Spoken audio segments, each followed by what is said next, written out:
So the pandemic is obviously hugely disruptive. And one of the things we know is that creates a sense of uncertainty and tentativeness and questioning about the way things work. So I think many people are asking, what is it about the way our society works or the way my life works that is working or not working? And that's not inherently positive, except that it sets up a frame of mind that makes it easier to change habits because we start to ask ourselves what should be different.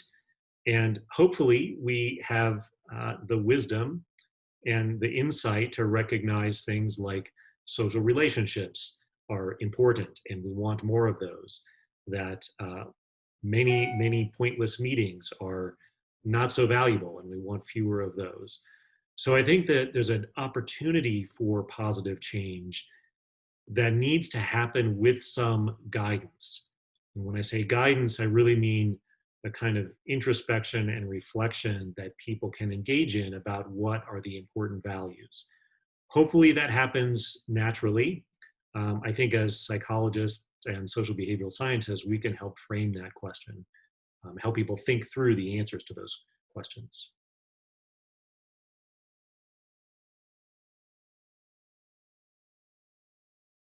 My view from a lot of the work that I've done is that the kind of everyday intuitive wisdom of most ordinary people is actually reasonably sophisticated and is reasonably kind of resonant with what we know from psychological science. And so the issue isn't so much do we have the wisdom, it's do we think about what does wisdom mean for how we approach this situation. What do we know? How could we be better? It's not that we don't know the answer to what are the values we might aspire to, but it's rather that we're not really aware of them in our day-to-day lives. So the wisdom is really more about becoming more persistently aware of those things that we care about and the way we want to structure our lives.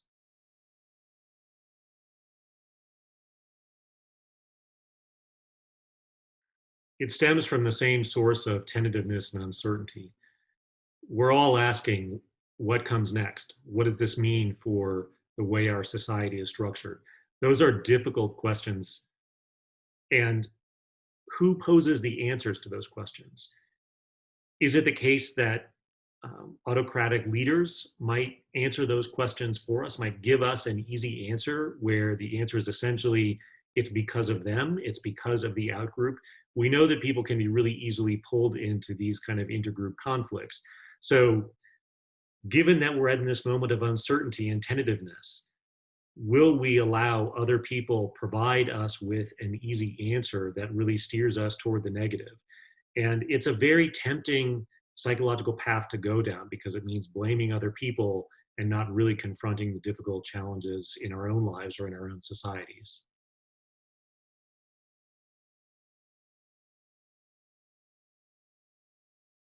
I think it's the same source of wisdom, right? That it's really reflecting on what we want to influence us and and really doing a little bit more slow thinking and a little bit less fast thinking, that really sort of asking in a careful way what is influencing me and are these the influences I want to shape my worldview. And I think for many of us will realize no, I don't want my worldview shaped by kind of nasty human tendencies. I want to think better and be better. And I'm optimistic. I think most people have that default response. We have better angels of our nature, and we need to ask ourselves: are they the better angels, or the worse angels of our nature that are going to kind of steer us?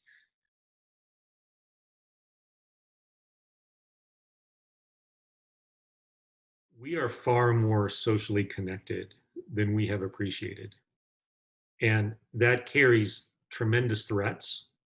Obviously, because we can spread disease, but we can also spread more positive emotions, more positive social connections. And I think we really haven't fully appreciated how socially connected we are. Coming to that appreciation is itself an important source of wisdom, I would argue. That it's something both to be valued and guarded and protected in our interactions with other people.